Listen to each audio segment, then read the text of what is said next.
to welcome Aaron Stark to the show. Aaron, how the heck are you? I'm doing pretty great today. How are you today?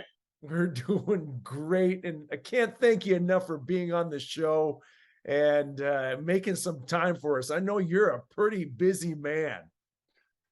Yeah, it's been a pretty busy week. I just got done with two separate trips just in the last 7 days. So Oh my goodness gracious, that's great.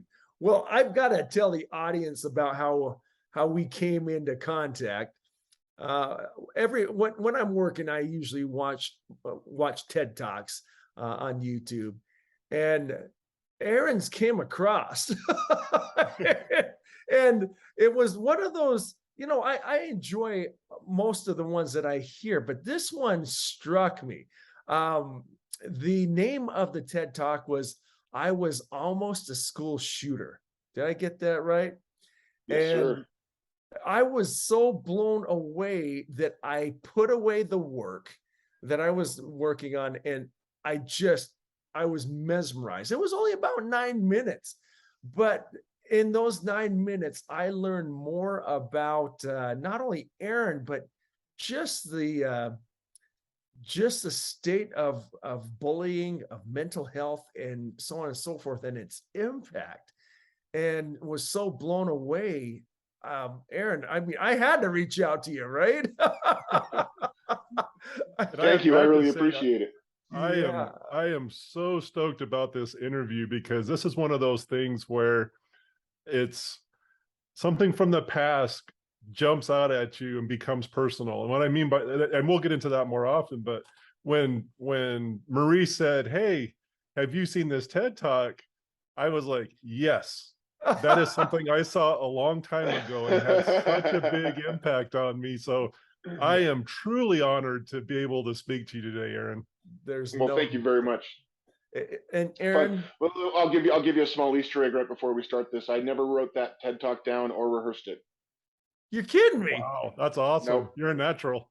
no. No, I had to rehearse. I had to do it a couple times during the rehearsals, like the structured rehearsals for the TED organization. right. Uh-huh. But for the couple weeks before the speech, I didn't do the normal thing where everybody goes over their speech over and over again. I just Yeah. I have the benefit of just being my life. So Well, I just and it start at the came from point and the go. yeah, and it came from the heart. That was very It, obvious. it really did. And that's why when I reached out to you, I didn't know, because I mean, you have 18 million views on that bad boy. And I thought, yeah, 15 million. huh? 15 million. I don't 15. Okay. only 15. I don't want to go over too far yet. All right. Only 15 million. Thank you for correcting me. Well, and when I reached out, I thought, this is a long shot. You literally responded in 5 minutes. I Yeah. couldn't believe the Well, luck, man.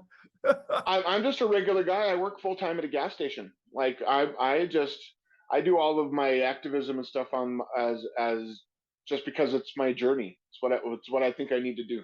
Well, speaking of journey, why don't we get into that? Because that's what was fascinating. And I know from the talk and from reading about it, it was a dark place. And Yeah. just wondering if you wouldn't mind taking the audience through that. When I say dark, it was dark, man. So Yeah. Yeah. It gets intense. So my the very first memory I ever have in my life is me laying on my bloody mom's body, looking up at my father while he has a tire iron in his hand while I'm screaming, "You just killed my mom." wait, And what? she wasn't dead. She wasn't dead, but that's where she was beaten bloody and unconscious. And Oh, that's literally zero for me. That's the start of my life. dang. Oh, And so the first 5 years of my life were like living in Stephen King, like a Stephen King horror movie. oh, My birth father was the most violent and aggressive man I've ever met. Every form of abuse you could possibly imagine, right directly in front of me and to my brother and everything around. It was w- stories that will make your blood curdle. oh, And that then once my mom left him, got with my stepdad, it was more like Scarface. lots and lots of crack cocaine, lots of crime.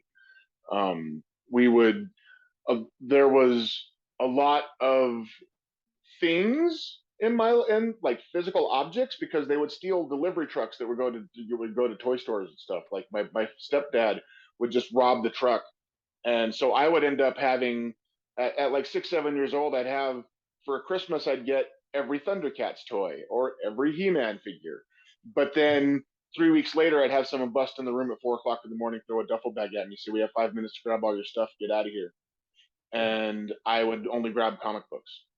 Comic books were the one thing that were like mine. Okay, so that's the early formative years, and that happened. That kind of scene happened multiple times.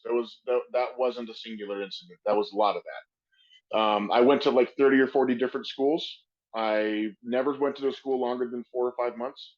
I constantly moved, and every new school I was at, I was bullied. I was fat. I was smelly. I didn't have much clean clothes. I was Everybody around me in my home life was toxic and angry and lied to everybody. So that's how I was modeling. I was very toxic and aggressive myself, and it it. But I was also inward. I was really sensitive, and I loved poetry, and I loved reading, and I loved history and science, and but that kind of stuff it wasn't only not encouraged, but it was kind of like attacked by my world. Like that was not, we had to survive, and that stuff didn't help you survive. So that stuff was just, that was stuff. I don't know, what is there a language barrier on this podcast? I want to make sure I No, don't. No, you're fine. fine. Okay, that was the kind of stuff that was just pushed off the side. Like, that's bullshit. You can't do that. Yeah. And so as I'm growing older, I internalize that, and I describe it like I wear the darkness like a shield. Like, I started to wrap it around me, like I'll become the fat smelly one, and I'll become the toxic one, and it'll keep everybody away, like a defensive measure. And it even keeps some of my family away that's coming to hurt me. Like, the more disgusting I can get, the more people will actually see me in a way, Oh, because I knew that I was the bad one. And so if I kept on being toxic, everybody would see who I was. Because if you came to me at that time and told me, you're a good kid, you must be lying. You don't know who I am. If you knew who I was, you'd see that I was actually bad. And this is all before 12 years old, mind you. dang. This is the early age. And then as I'm getting into my teen years, 12, 13, the chaotic violence at home just got really bad. Like, watching people dig through the carpet looking for crack rock, and stabbing people in the gut with doorknobs. Like, if that's a weird thing to say, but if you ever take apart the doorknob and you see the gears on the inside of it, that's a Yeah. bad thing to use as a weapon. Ugh. And that that kind of thing was kind of just everywhere. I would There were times in my teen years where I would come in from school, or because I would my we my parents lied a lot, so we always were enrolled in school, so we didn't have truancy officers, and we always had a place, but then we get evicted, and we get another place, then we get evicted. Like, it was, so my stepdad was a very accomplished liar. There were times in my high school years, or teen years, not high school, didn't really have high school years, that were, I would come in the house, nobody would notice I was there. This is an actual story that happened, direct story. I came in the house, nobody knew I was there, walked to my bedroom. I heard rumbling outside my bedroom door. I opened the door, see my stepdad with my mom up against the wall, hands around her throat. She's a couple feet up off the wall. He's choking her. I grab him. I am large as a teen and aggressive and angry. And so I grab him, slam him into the microwave, break the microwave, slam him into the fridge, break the door off the fridge, slam him into the back wall of the house, push him into the back wall, almost push him through the wall of the garage. While I'm doing that, my mom's attacking me. What? Wait. She's Yeah, yeah. As soon as she got dropped and I started attacking my stepdad, my mom starts attacking me and hitting me in the back of the head with plates and stuff. I drop my stepdad, turn around, walk to my bedroom, close the door, sit down, turn on the TV. Oh my gosh. Just go back to my normal day and let them deal with their chaos. You know, And so I just couldn't deal with that at home yeah. anymore. And so I ended up being homeless. I became homeless about 13, 14 years old, and I was bouncing from friends' houses and sleeping in fields, and in I was just kind of surviving at that point. I didn't really have friends, but I had what I call disaster groupies, people that wanted to hang out around me and kind of live vicariously through my darkness. Like they didn't really Oh, have anything like me around, and they wanted to see that I was kind of like a dark unicorn thing. Like they could just see when they wanted to see how far they could push me out, see how far I would go. yeah. And looking back, it was a bunch of depressed kids trying to navigate depression without any adult supervision. But that's what it was. It was dark. And while we were sitting around talking about, instead of talking and hang out with your friends, talking about sports, talking about girls, talking about movies, we would talk about killing people. Uh, We would talk about, if I were going to kill 10 people, what would you do? If you were going to shoot up a school, what would you do? And it was kind of the fantasy football of the group. wow. And that ended up, I grew, as I grew older, that chaos at home didn't stop. About 15 years old, I started cutting myself. I started cutting myself really bad. And I described my life back then like I was living in a tsunami of pain, just this big Mhm. sloshing, like throwing back and forth, like I didn't really have any control over it. Like if you ever been to a concert, there's a heavy metal concert in particular. There's a area I call the sardine can, okay, where it's like in front of the mosh pit Mhm. before the stage, where everybody's shoved up in the Yep, front and yep. you can't really move at all. Okay, in that, when I would go to shows in that spot, I would used to be able to pick up my feet up off the ground and let the crowd just move you around. Like Yeah. you just stand straight up and just literally pick your feet totally off the ground and float in the crowd and let the crowd just move you. And that's kind of a good metaphor for how my life was at that point. Like I was getting moved by a very violent crowd, just getting shoved and pushed around. Mm. And so the chaos at home just continued and got worse. And my toxicity kept on getting worse, and my cutting got really bad. And I ended up in my friend's shed. I had one actual friend. His name is Mike, Mm. and he lived in an opposite end of the block that I did one time, and we bonded over comic books and deep conversation. So we would sit and talk about philosophy and history and politics and music, and like that's where the deep thoughts were in my world, and we just completely got hooked with that. And he lived the opposite life that I did. He had a very stable family, very loving, very caring, nice, well fed, very well clothed, like all that good stuff. Normal, happy, healthy family. Yeah. And his parents still live in that house today. Like it's really nice, very caring. In fact, his mom is as close to a mom as I got. Like that. That's my mom. Yeah. And so we he I uh, early on, I would be able to sleep at his house for a while, and as I was living at home, I would go escape the chaos at home, go hang out at his house when we were in Denver, because we moved from Denver to Oregon in between all the time. Mhm. But his house was like home base. He never moved, so I had memorized his phone number. He never moved, and so coming up to about 15 years old, 16 years old, I am. By this point, his parents wouldn't let me sleep in the house anymore because I was dirty and smelly, and I was getting really toxic, and I Mm. was getting really bad. And I was in his tool shed, and he had been sneaking me out food for the last couple of days. And while I'm in his shed, that has a wood roof, but like wood slats, so you can see that there's boards, but there are gaps in the boards, so you can just see Mhm. the stars and rain coming down and stuff in the middle of the night. And I'm in a big gray puffy recliner chair, like a lazy boy. Yeah. And it's been in storage for a while, so it's dirty and got cobwebs and stuff on it. And so I'm sitting in the chair and I'm cutting myself so bad that there's like a pool of blood forming on the Ooh. ground underneath. Yeah. And I think if I don't do something, I'm going to die.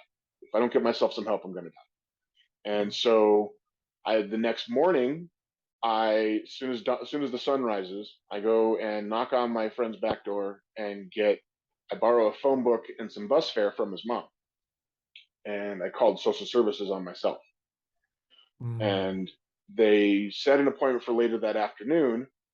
And when I got there, it was like 3 or 4 in the afternoon.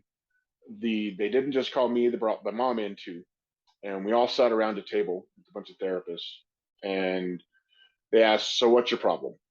And so I produced a bloody razor blade, like a square box cutter, Yeah. and I Oh. throw it on the table, and I say, "That's my problem." And I show them my arm. I'm like, I feel like I'm at nothing. I feel like I'm at the bottom. I feel like I'm just completely worthless. And my mom, who, mind you, is the most practiced liar I've ever known, she Mm. got them to believe that I was just making it all up, that I was just doing it for attention. And they sent me home with her. And we got a couple blocks away from the social services place. And she turned to me and she, me look in her eyes, she said, "Next time you should do a better job and I'll buy you the razor blades." Mm. And I was like, "All right, cool. You think I'm a monster? I'm going to be a monster now." And I kind of like that darkness that I was wearing as a shield, I just dove headlong into it. Like I went through what I call a 9 month period of what I call scorched earth, where I Mm. went through burning down every positive relationship I had. Where if you thought that I was good, I was going to prove that you're wrong. Ah. And so I was very, very toxic, very, very nasty, very personally toxic. Like I'd find out what offended you and do that. And I during that time, I also went into every family member I possibly could. I would snuck into their houses or smooth my way in, like charm my way into their houses for a bit. Got into their photo albums and gathered every picture of me before 15 years old and burned Wow. them. Stacked Wow. them all in a pile and burned them. Tried to annihilate my own history.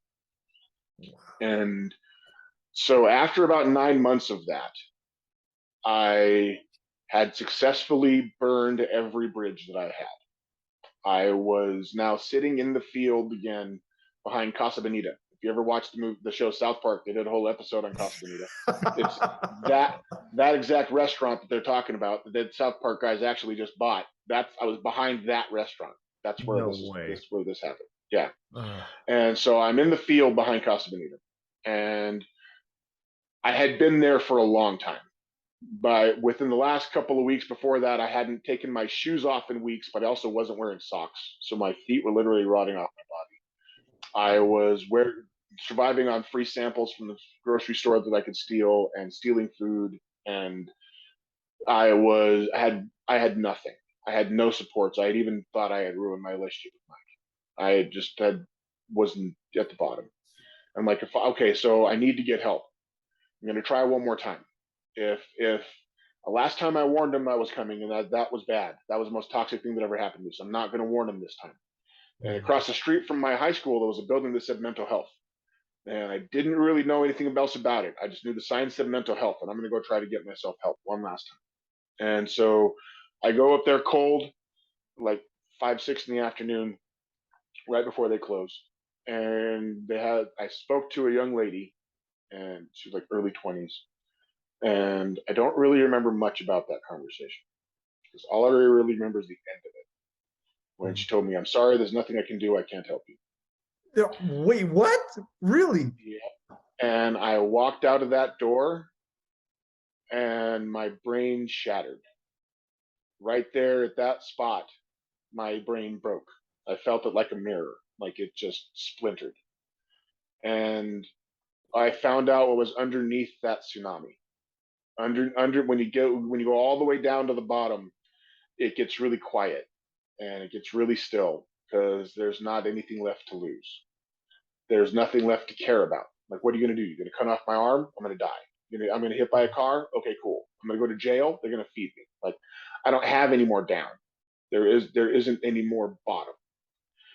And so in that spot, all the plans crystallized. I knew right there, right in that doorstep what I was going to do. Like everything just snapped into focus. That all the plans from talking with those disaster groupie friends, I knew that I was either going to go into the mall food court or my school food court. I already mapped out the plans, mapped out the routes. I knew where to get a gun. because there were gangbangers around. This was mid '90s, so Mhm. not only were there gangs everywhere, but this is pre metal detectors in schools. Mhm. So they would bring guns and flash them in the school all the time, and they knew that I wasn't a narc. I was living in the field. Like I was not. I'm not a cop. Like Yeah. you could tell.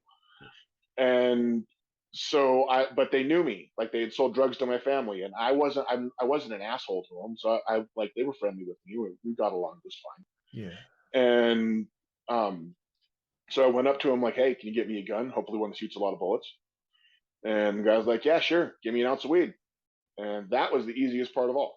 I went to my mom's house. My brother's friend sleeping on the floor, grabbed an ounce out of his pocket and took it. And mind you, this is mid '90s, so that the people listening, like the scale is different.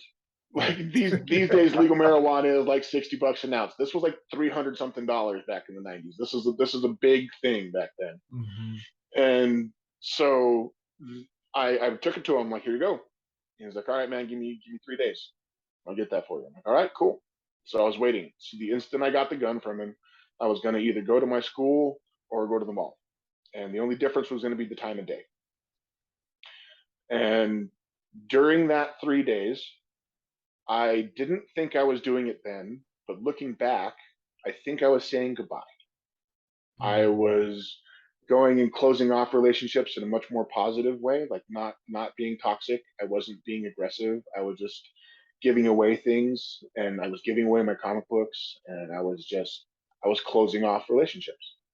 Mhm. And I went to Mike's house, and I he opened the door, and he saw me, and he didn't know what I had planned. He still didn't know what I had planned until I came up with my story a couple years ago, but he knew the hell I was living in. He had seen I was it was his house was the one I was running to when I left the hell that I was at. Like he saw the pain that I was going through and the cuts on my arm all the time, and like he saw exactly what hell I was living in. And he brought me in, and he kept on telling me, "Dude, you're a good kid in a shit world."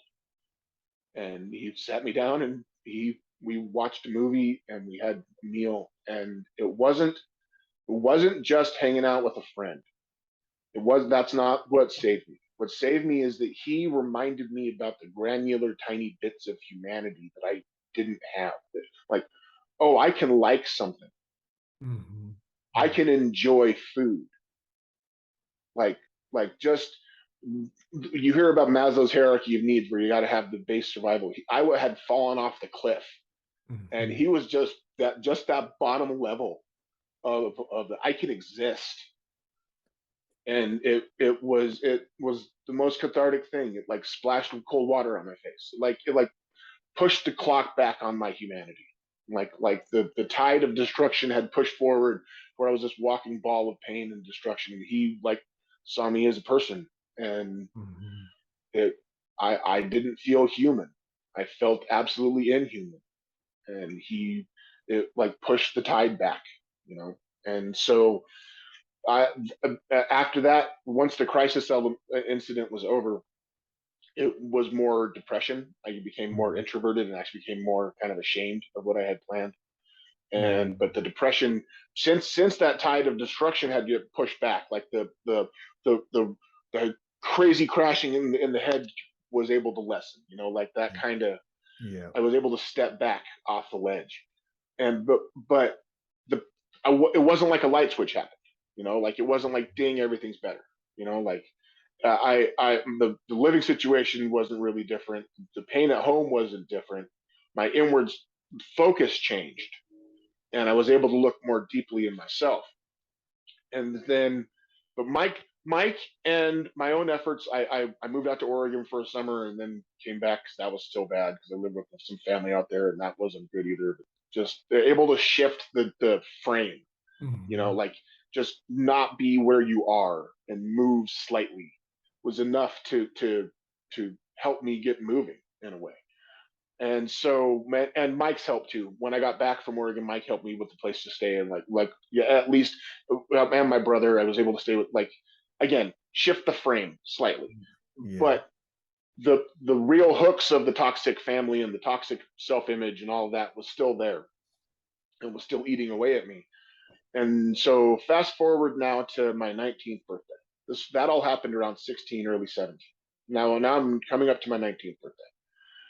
Night of my 19th birthday, I was planning on committing suicide. I was planning on killing myself by drug overdose. I had stolen a gigantic bag of drugs from my mom, big old bag of cocaine, whole bottles of pills, because she was a walking medicine cabinet, and I got a whole bunch of LSD. And I was planning on going to that field behind Casa Bonita on my 19th birthday and taking all those drugs and killing myself and having that be it. And so the day of my 19th birthday, I was acting like nothing happened, like on purpose, acting like nothing was wrong, trying to be as normal as possible and trying to just have a good last day. And so I went to Mike's house. And Mike is a very social guy. Okay, Mike's a very friendly dude. He has a friend group of his own, and one of his friends is named Amber. Okay, was always really nice to me. She wasn't ever unfriendly to me, but she was definitely his friend. You know, like that's his contact. So but we would go over to Amber's house and watch a movie, listen to music, do whatever. Like she's very cool, nice to hang out with. And so I go over to his house that day, and he's like, "All right, dude, we're going to kick it at Amber's today." And I'm like, okay, cool. I'm thinking that's a really good last day. You know, I'll go spend it with two really nice people that like me. Then I get there, and that wasn't it at all. It was actually a surprise birthday party for me. No way! And I walk Oh, into a group of friends that were saying happy birthday and they love me, and they baked me a blueberry peach pie. And I walked to the bathroom and dropped all the drugs in the toilet and flushed it. And that was the last time I ever tried to kill myself. that is freaking awesome. I mean, unbelievable. And last month, me and Amber went and saw a concert together. It's so awesome. I'm not going to cry, but I mean, that is very incredibly emotional, because you painted such a bleak picture about everything. There's one thing that you said that in the podcast, and that was that when you're told that you're worthless enough that you'll believe it. And yet yes. Here is this ridiculous darkness that you went through. And when you said the birthday party, I literally wanted to hop out of my chair and I go, heck yes. Because yeah. And they're still both my best friends to this day. And it's that now today I'm a happy father of 4 and family man, and I have a beautiful wife and lovely. I am assistant manager at a gas station, but I make good money working at a gas station. And it's just a nice, happy life.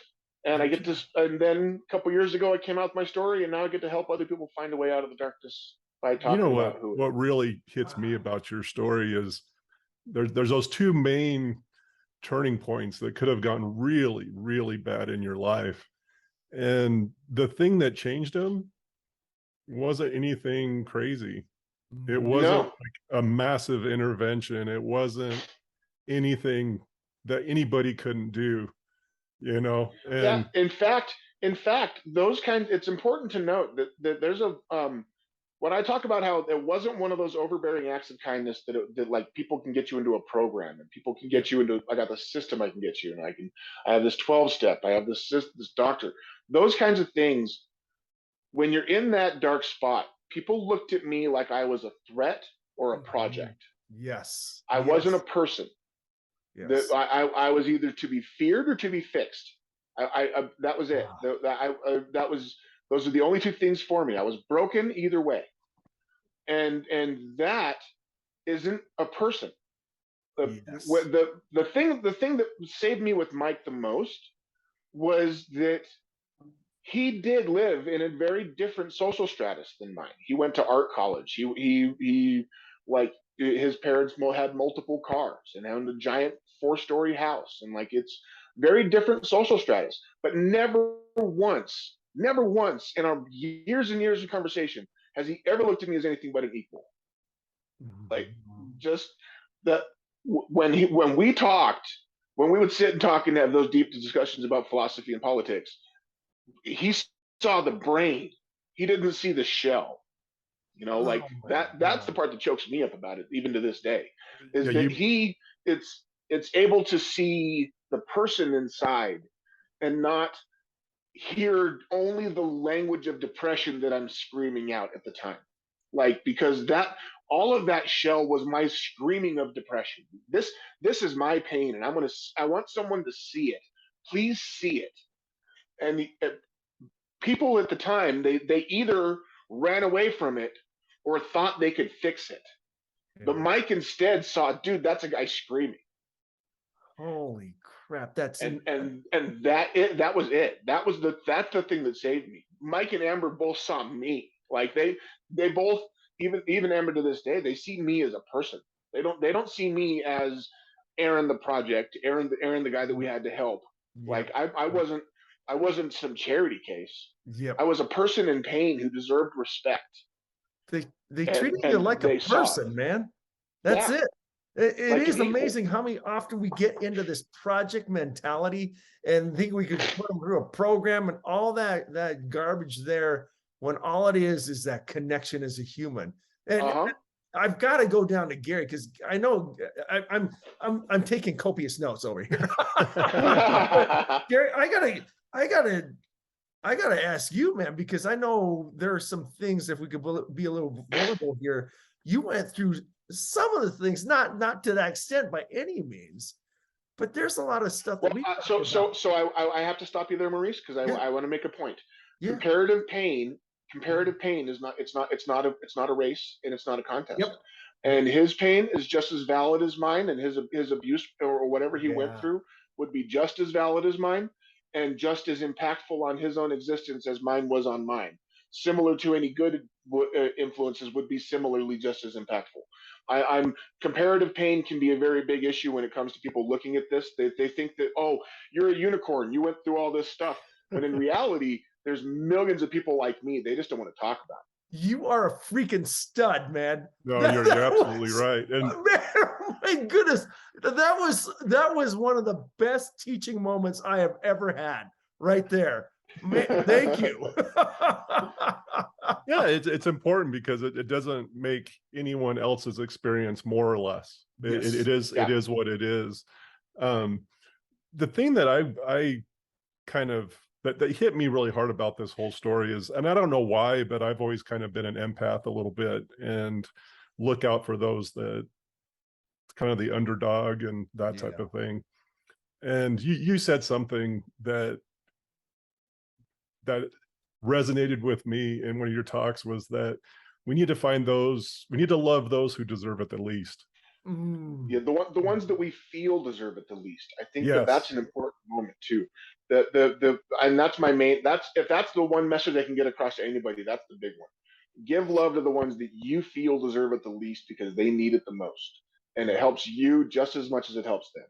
That it's love is not a one-way street, Mhm. and it's that person that you see in that dark, that one you see that you look at and you're like, oh, that person is different than me.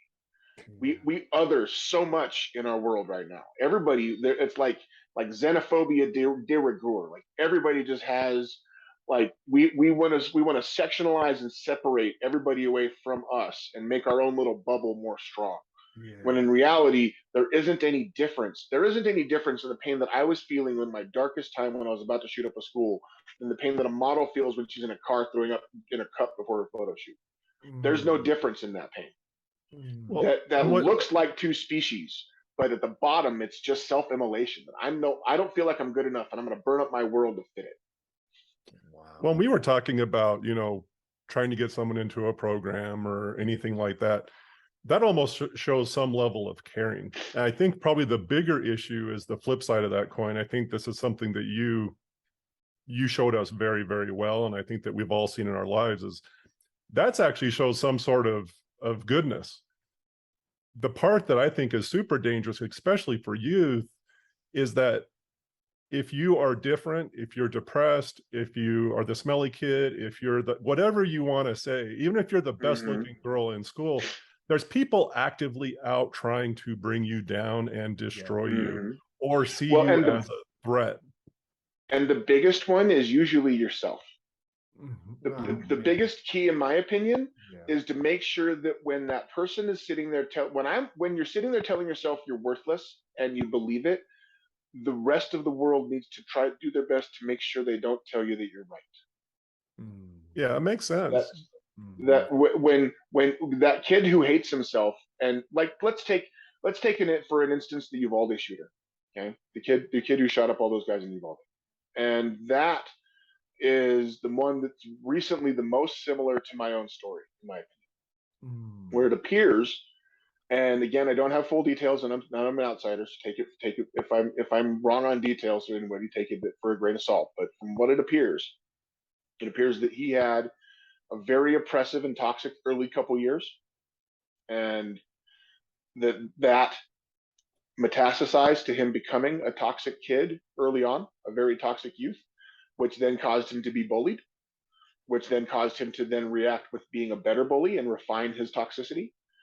And as that grew, and as he got older, the the language of pain that he was speaking got louder and louder and had more words in it. And when before he got there to the school, a couple weeks before, he ended up showing up at his own school with slice marks all over his cheeks. Oh. He cut his face completely up. That to me is the most visible sign of I'm hurting me. Someone see it. Oh. And it's none of this is an excuse. None of this is to excuse any of this. None of it's not. It's just to look at the path that is the dark path that we don't like to look at. We like to look at we look at what happened after the fact, and we look at what happens to recover after the shooting, and try to do like a triage and see like, well, this could have been the path that we go down. But it's really hard to examine the actual path itself. People recoil from that in the same way you recoil from a spider in your bedroom. Like it's just, you don't want to look at it. Yeah. And I think the more light we shine on it, the less it's going to hurt us, because the more knowledge really is power. The more you know something, the less it's going to hurt you. The more you have examined it, that goes for information and emotions. The more you've examined them, the less they're going to be painful. Yeah. The thing that makes me so sad about your situation, as well as that other shooter's situation, is you have someone that has a very outward sign of that they're hurting, whether, cutting your face or cutting your arm. And yet so many times the response from other people is, see, I told you this guy's no good. I told you that he's a threat. I told you that, it's like this self-fulfilling prophecy of, well, so it has an absolutely unintended consequence. You know what I mean? And I think, and from what I've seen, the older up we get, the older we get, the worse that becomes. Adults, children these days, especially the kids in schools, they speak these languages of depression fluently. Like they know the persons in their class much better. They know the kids in their class that are the threats. They know the kids in their class that are on the edge. They know the ones that are the creepy ones that everybody really needs to be paying attention to. Like they know this stuff because they speak it all the time. They talk it all the time, and they're fully aware. The adults in the room have a tendency to want to indemnify themselves and want to make themselves better than and just think that they're fixing something. Like the best example of that is hardening the schools by doing stuff like restricting access points to one door, which to me is just the stupidest thing ever. Like that to me doesn't make any sense.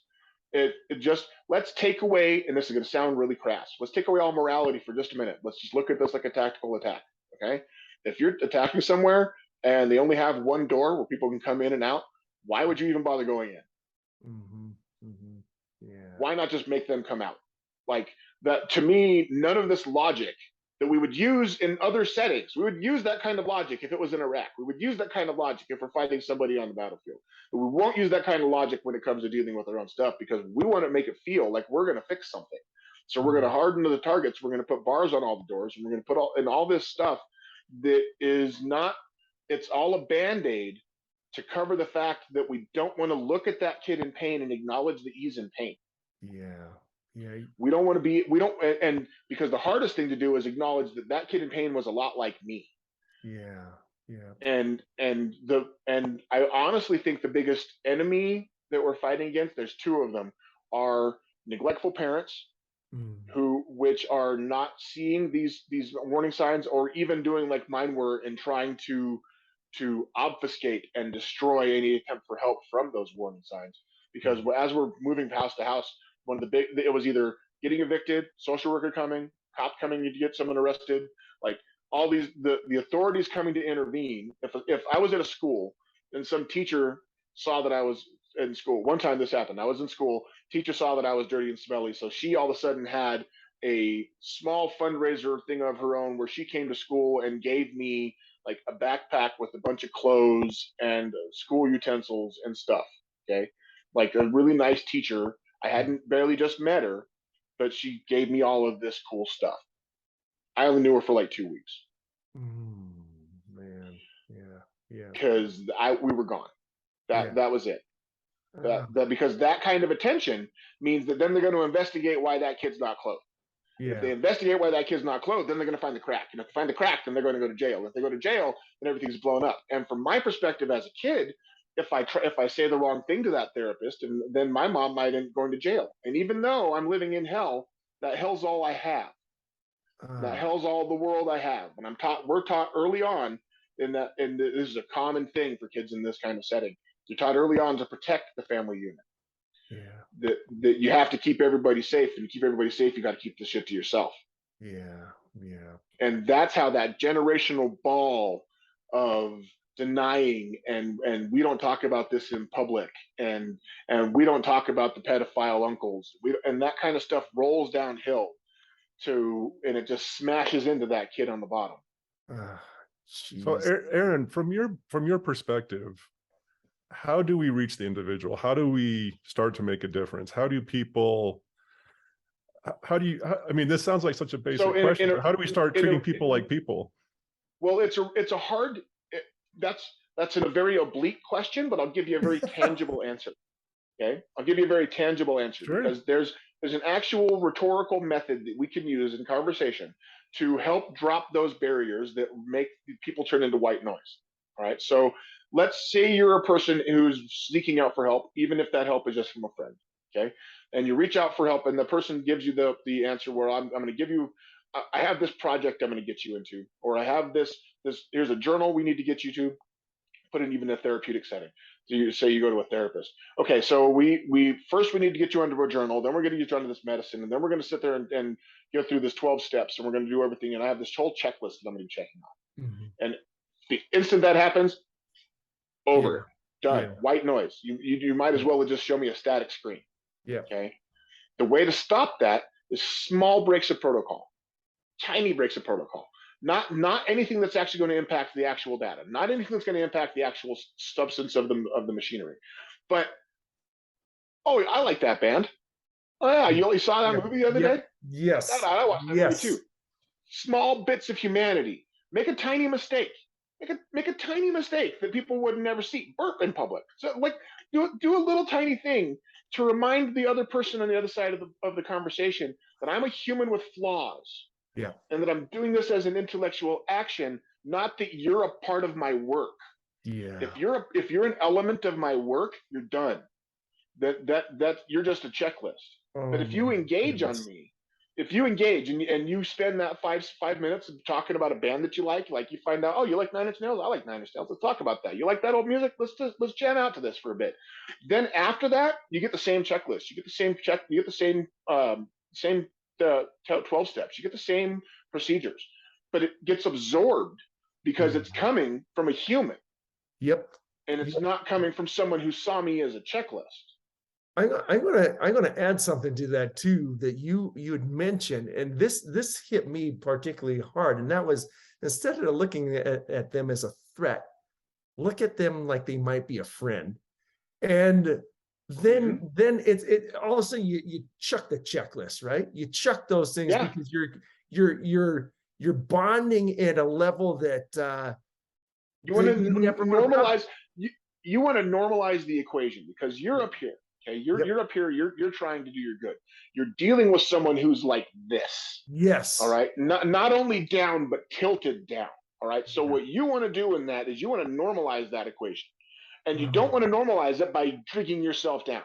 Doing that just makes everybody dark. All right. You want to yeah. normalize it by bringing them up. And how do you do that? How do you bring somebody up? By acknowledging the person that's there, not the shell that they're putting up, not the language that they're screaming at you. We're all when I keep on saying that, I think that we're all taught a language of depression early on. We're all Mhm. taught how to speak our own emotions, and Yeah. as we grow older, that vocabulary will grow. And if you're Yeah. taught early on that the language you should speak is violence and anger and destruction, then as you grow, you're going to learn more languages of that. You're going to learn more words of violence and destruction. And if Yep. you're taught the language of depression is self destruction and eating disorders, and you're not good enough inside, then as Yeah. you grow older, that's going to get that big too. And we have to teach different emotional vocabularies Yeah. that we're able to speak about emotions in a positive light, even dark emotions in a positive light. That having these bad feelings are, you can move through it, Yeah. and that kid in the dark can really be a friend, because that kid in the dark was you. Yeah.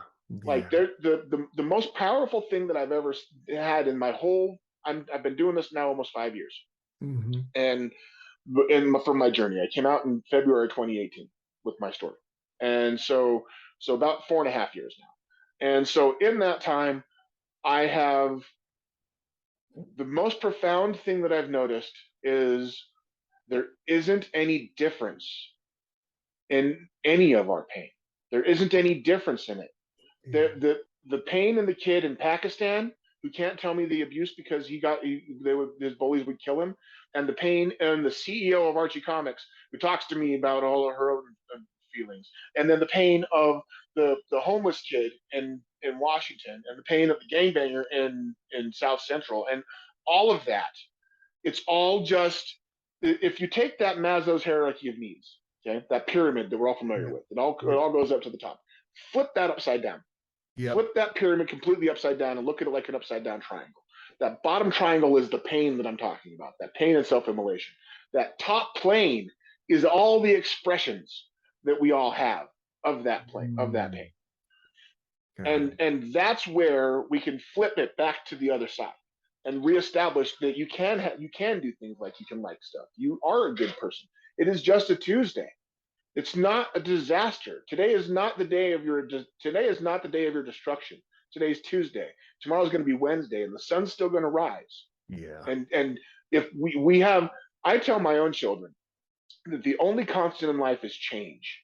Yep. The only thing that's absolutely certain is that tomorrow is going to be different than today. It might not be better, it might not be worse, but it is going to be different. Yeah. And you have a choice with that. You can either adapt with those changes and move with those changes like the water, or you can be like the rocks on the beach and get worn down with the waves and turn into pebbles. Yeah. And you have a choice with that, because all we really are is change. I am not the same person that I was 5 years ago. I'm not the Yeah. same person that I was 5 minutes ago. Yeah. Yeah. Well, I got to ask you, you brought up Mike and Amber, and I Uh-huh. know that was a pivotal friendship. Both of those are pivotal friendships. Did they realize the impact that they had on you at the time? If you were to ask Mike, even now, what did you do that saved Aaron? He'd say, I just did what a friend does. That's that. How cool is that? That's all he says. And he doesn't like. That's why Mike isn't on any of my stuff. He's not. He's a curmudgeon. He's not a fan of being on camera. He's just he is he is not a fan of public attention and all that. Like, he was at my TED talk, but he was in the back row. Like, dude, he did not want to be seen. Um, but he is still, he's uncle to my kids. Like, just the nicest. He would hate when I would say he's nice publicly. He would hate that. But he's the nicest guy in the world. Okay, but well, that's so but you have and felt that's really all they would do. They all just say that's what they would both would say, is that I just did what a friend would do. Mike, I think, had more of a normalized relationship with him than Amber did. I think Amber had more of that. This is more of a crisis spot kind of thing. yeah. But even then, she didn't know. She didn't know that what I did at that birthday party. She didn't know that I would plan on Yeah. killing myself. That she had no idea. Wow. And again, didn't have any idea until I came out with my story in 2018. Neither one of them knew my full story. Wow. My own family did it. So the way this all happened with me publicly, because now's a good time to get into that section, I guess. So 2018, right after Parkland, like the Yeah. day after the Parkland massacre in Florida, I was watching the news with my family, my wife and my oldest, and we were having this big tearful discussion about how could someone ever do this? How could someone ever get to that point?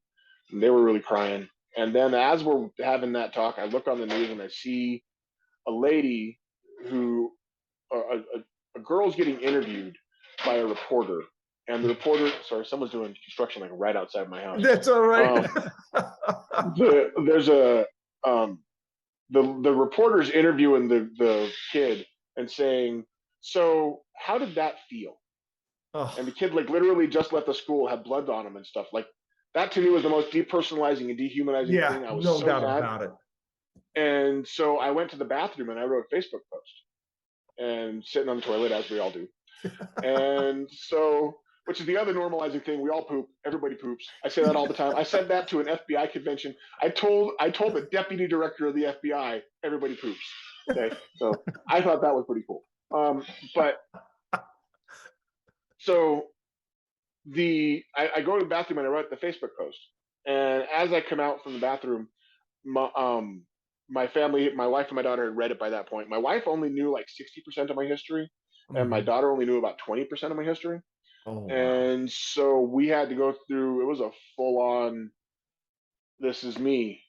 And that was a big conversation. And then the next morning, that Facebook post went Facebook viral. And so it was like a couple thousand likes and shares.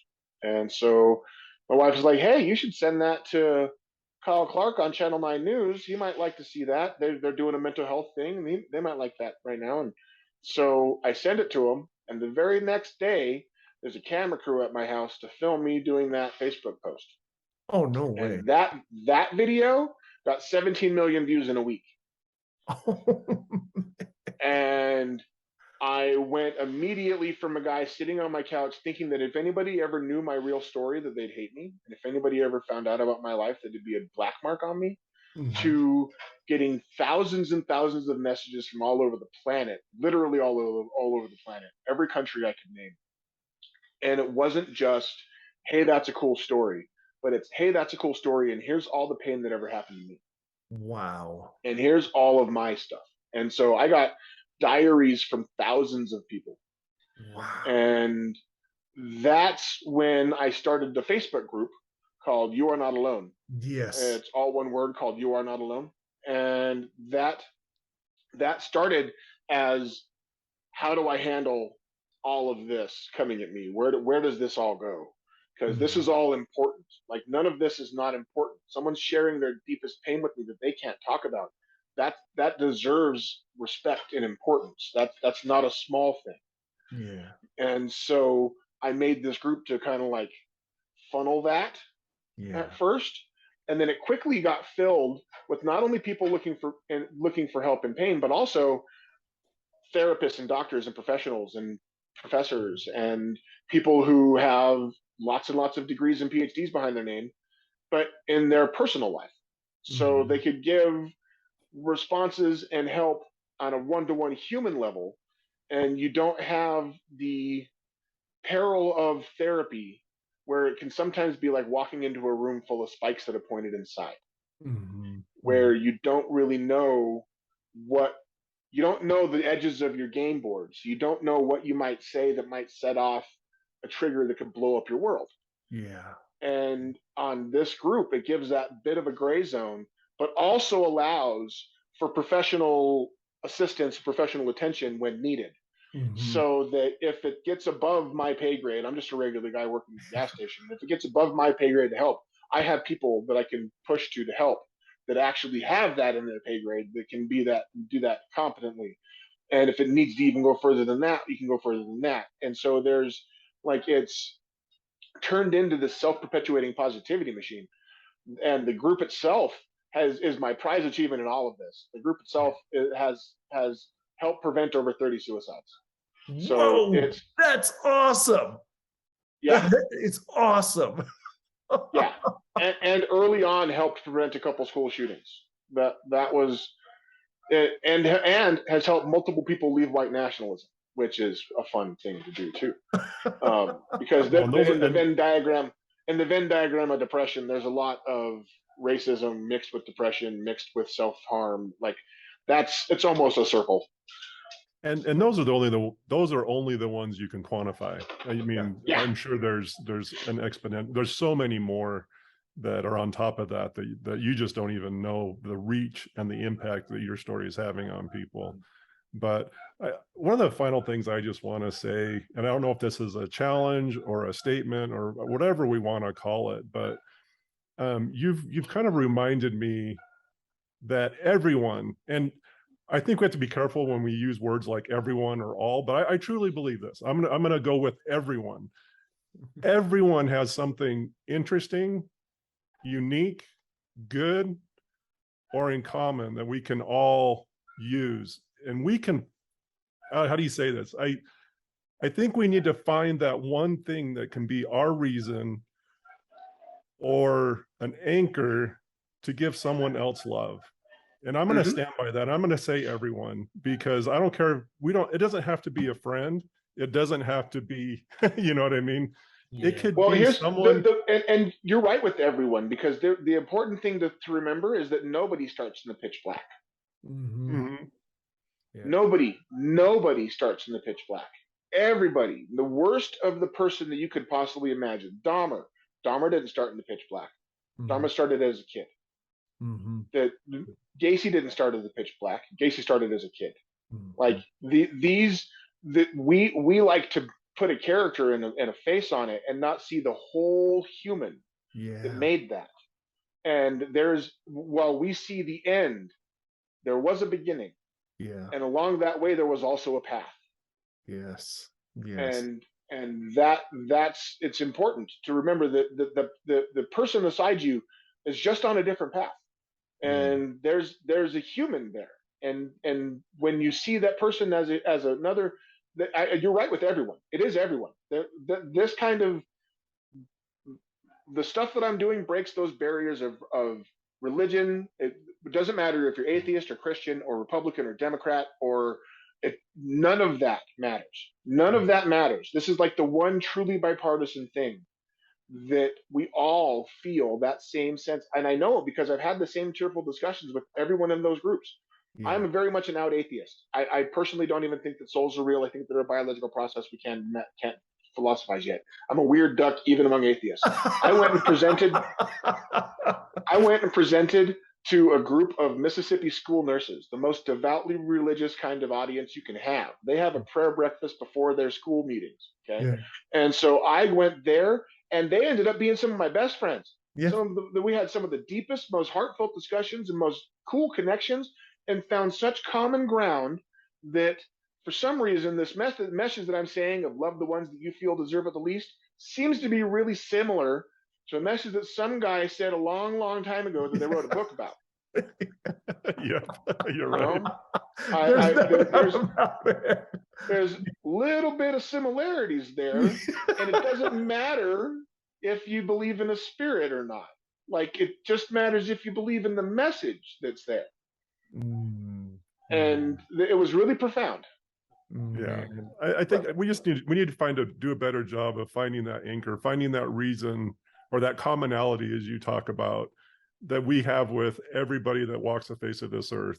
And I think some people are better at that than others. But man, I want to challenge our listeners, man, as you go throughout your day, look for those that you feel don't deserve the love, and find a commonality, find something about that person that you can latch onto to give them love. I kind of have this way of kind of envisioning people back in second grade. So if it's somebody that's harsh and brash and I just kind of don't like them from the start, I throw them on the second grade playground, and it kind of helps me wrap around the idea that they're just a kid at heart. And and like you said, and all of our pain is that's a commonality in itself. And we all have a certain amount of that. So that can be used as an anchor. We all live very individual lives, but we're in a very communal world. And we have a tendency as people to think that we're the main character in our story. Yeah. And reality, it's an ensemble. We're all together on this. That is so true. So true. And Aaron, the one thing that I want to say too is I just love that you made that Facebook post on the toilet. There's no doubt about that, because the fact is, I know at that time you didn't think that you would have that profound impact on everybody. And there's so many things that happens when we share, when we open ourselves up to that being vulnerable like that. Hmm. And I want to thank you because it made me think. It literally stopped me in my tracks and made me realize that there's so many things I could do better for those around me. And the mindset, that shift of from going, as you said, looking at as a threat to a potential friend, made all the difference in the world. And I Thank you. would hope that that message continues. You are not alone. Your Facebook group, thank you for doing that too. I know that we're going to put a lot of people move them toward that. But I do want to ask this, as we come to end over here, what are some things just from that you would ask of the audience? It's easy for Gary and I to espouse any of this, but Hmm. coming from you as the guest and been through all of that, what would your final message to them be? Well, my final message would be that if you're in that dark, you can make it through it. There is, in fact, a light at the end of the tunnel. If you keep on moving and put one foot in front of the other, you will be moving. It might not feel like it, but even small progress is progress. If you move 1 inch a day, look back in 10 days, you've moved 10 inches. That's you've moved. That you make progress. And if you're looking at someone in that dark, remember that you felt that pain too. And really give love to the ones that you feel deserve it the least. They need it the most. The ones that you think in your head are different are way more similar than you can ever imagine. And I think that maybe we can get it through it. I have a lot of hope. I have a lot of hope for the world that we can. The more we talk about this, the more it will be be fixed. So please, the one challenge I could give to you is, especially if you're a man listening to this, talk about it. Talk about your own pain with someone nearby you. Talk about something that went in your life that you don't want to talk about, but talk about it. The more you shine a light in the dark, the less the dark will hurt you.